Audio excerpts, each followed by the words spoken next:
The shocking benefits of spices.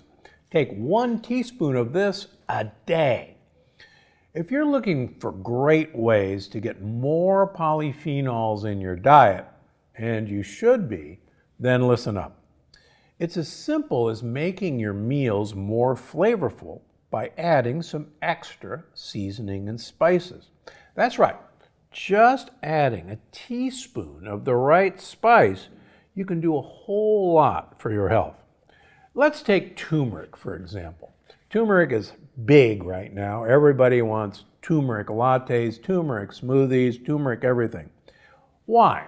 Well, the active ingredient in turmeric, that root that looks a lot like ginger, except it's orange colored, curcumin, can actually help in the management of oxidative and inflammatory conditions.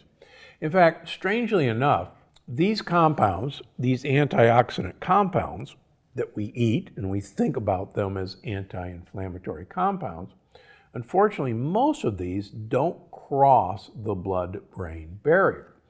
Turmeric is actually one of the few exceptions. We know that turmeric does cross the blood-brain barrier. Why is that important? Well, if you like the concept that brain health, dementia, Parkinson's, Alzheimer's is directly related to neuroinflammation, inflammation of our neurons, then turmeric, with its ability to cross the blood-brain barrier, may be a winner and a winning spice. Now, turmeric has also been shown to boost energy levels. It does that by actually boosting mitochondrial function, and in fact can repair mitochondria by uncoupling mitochondria. Joint support has been shown to be useful by taking turmeric, and several studies have shown that turmeric boosts mobility and flexibility. But here's the problem with turmeric. I've seen patients throw big pieces of turmeric in their smoothies, cook with turmeric, but turmeric is incredibly poorly absorbed. Curcumin almost doesn't get absorbed from your intestine. But there's a trick. If you add black pepper to turmeric, there's a component in black pepper called bioperin, and bioperin escorts curcumin across the intestinal wall. So, interestingly enough, there are some studies that I've reported in the longevity paradox of curry eaters, people who eat curry at least once a week, have a 90% reduction in Alzheimer's compared to people who don't eat curry. Well, what's with that? Interestingly enough, curry powder contains both turmeric and black pepper. So the turmeric is absorbed with the help of the black pepper. The curcumin gets into your brain and reduces neuroinflammation. And in humans who eat curry once a week, much, much, much lower dementia than people who don't eat curry. Why? Because these spices are really the spice of life, and if nothing else, they're the spice of your brain's life. And I kind of like my brain. How about another one that most people really only think of about once a year, and that's at Easter. And that happens to be cloves. Cloves, interestingly enough, have the highest polyphenol content of any spice. Now, I've written and spoken about polyphenols throughout my career. Real briefly, polyphenols are produced by plants in both their leaves and their fruit and their seeds to protect the leaves, fruit, and seeds from hostile environments, from sunlight, from predation. And these polyphenols, we now know, protect the plant by uncoupling their mitochondria. Simplistically saying, tell the mitochondria, don't work so hard, don't damage your cells, don't get affected by oxidative stress. And it's called mitochondrial uncoupling. When we eat the polyphenols that are very, very high in spices, two things happen. Number one, recent research shows that polyphenols are one of the preferred prebiotic fibers of our gut microbiome, our gut bacteria. That means the more polyphenols we eat, in this case in spices, the more our gut buddies, the good guys, improve their diversity, improve their lives. The second thing we now know is that polyphenols, like I mentioned, curcumin, are very poorly absorbed. But our gut microbiome can actually eat them and then turn those polyphenols into absorbable compounds. And when those polyphenols reach our mitochondria, they have the same effect on our mitochondria that they were used for by the plant to protect its mitochondria, and that is they uncouple our mitochondria. Now, uncoupling mitochondria, if nothing else, actually helps you lose weight. And it's no surprise that people with diets high in polyphenols are actually in general much thinner than people who have diets that are very low in polyphenols. And we'll talk about that a little bit further. Now, in terms of spices, cloves are the highest. Turns out that in the Middle Ages, during spice trade, cloves were the second most popular spice and the highest price spice behind saffron. The number one spice was black pepper. And among other reasons, black pepper contains that compound, bioperin, that actually helps you absorb the polyphenols in spices. So it was a win-win proposition. Now, there's a lot of other interesting sources of polyphenols in your spice counter. Dried peppermint. Peppermint is part of the basil family. And the more peppermint-containing, basil-containing spices you eat every day, the better. One surprising one, which is very high in polyphenols, is star anise. And star anise is a great flavoring for just about anything you want to eat. Finally, cocoa powder. Non-Dutch processed, non-alkali cocoa powder is loaded with polyphenols. And I bet you've got some cocoa powder in the pantry right now. All of these polyphenols, the more we can get them into you, the more you'll protect your mitochondria, the more you'll uncouple your mitochondria, and the longer your health span. Another interesting spice that also has benefits is ginger. Now, ginger is renowned for helping with nausea. Now, although ginger is a bit lower in polyphenols, it's actually a very potent mitochondrial uncoupler and a mitogenesis promoter. But does it really help with nausea?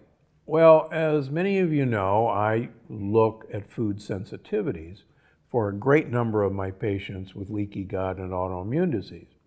And surprisingly, ginger, even though it's known for helping with nausea, frequently shows up as a troublemaker for people having antibodies, IgG antibodies to ginger.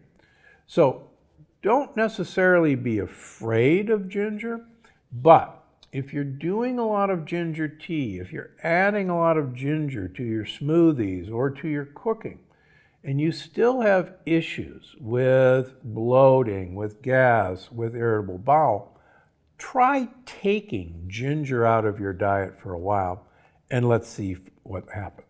Okay, one of my favorite spices, again, a huge spice in the Middle Age spice trade, was cinnamon.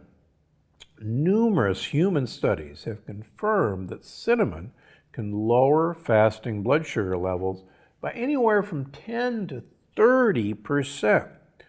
Why? Well, cinnamon, again, is loaded with polyphenols. In studies with people with type 2 diabetes, 1 gram of cinnamon, or about a half a teaspoon of cinnamon per day, has been shown to support healthy blood sugar levels. In fact, numerous studies show that adding cinnamon to your coffee in the morning will block the invariable rise of blood sugar following consuming a cup of coffee. Maybe that's why the Viennese are famous for putting cinnamon in their coffee. And maybe that's why at almost every coffee shop you go into, there is a cinnamon shaker. And don't be afraid of adding cinnamon to your coffee. Why not add a teaspoon of it to your coconut milk latte? Or if you're going to eat starches or carbohydrates, why not sprinkle them with cinnamon? So for instance, if you're going to have a sweet potato, sprinkle it with cinnamon. If you're going to have an in-season crispy pear, like a D'Anjou pear, put cinnamon on it. One of the interesting things about cinnamon is that cinnamon tricks your brain into thinking your food is sweeter than it is. So you'll actually enjoy a lot of your less sweet foods and maybe not eat as much of them by putting cinnamon on your food. So next time you're going to have a sweet potato, do this trick. Sprinkle it with cinnamon. Better yet, get out clove, grind your cloves, sprinkle it with cloves and cinnamon, and see if you don't enjoy it more, and see if you're not satisfied earlier with less food. I think it goes a long way. Just remember, the spice trade of the Middle Ages was a drug trade. People paid exorbitant amount of money for spices, and people risked their lives to get these spices because they were such potent health-promoting drugs. And believe me, what we need right now is not more pharmaceutical drugs. We need health-promoting spices. Last but not least, chili. And no, I'm not talking about red pepper flakes. Remember, red pepper flakes came about because the seeds and the peels were thrown away by traditional cultures before they ate the flesh of a chili or before they ground the flesh of the chili up into chili powder. It was the discharge from traditional cultures that led to chili flakes on your pizza. Just remember, the peel and the seeds have the lectins. So, a lot of traditional cultures use chili in the cooking process. They take the whole chilies, cook with it, then throw the chili away.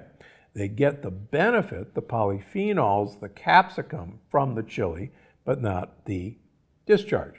The third way that people do, besides peeling and deseeding their chilies and then drying them into chili powder, is they ferment their chilies. And traditionally, most chili flavorings, most chili sauces were prepared by fermentation. So for instance, Tabasco sauce is fermented chilies. Fermentation breaks down the lectins. So have your chilies, but eat them the right way. Either use them whole to flavor your food, but don't eat them. Either peel and deseed them and then grind them up, or buy ground up chili powder. I buy my chili powder, Hatch chili from New Mexico, multiple sources, and use it that way. Or the third way, use a hot sauce that has been traditionally fermented, and you'll be very safe. Now, chili has great benefits. Studies show that the capsicum in chili is a tremendous curb of appetite, and people in general who eat chilies and capsicum or use chili powder way less than people who don't eat chilies. Plus, chili actually has beneficial effects on joint health and, believe it or not, cardiovascular health. And I take a supplement every day with chili powder to help my vascular system.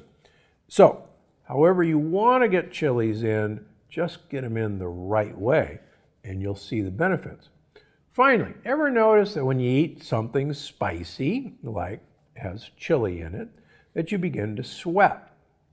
That's because the chilies are uncoupling your mitochondria and you produce heat from that uncoupling.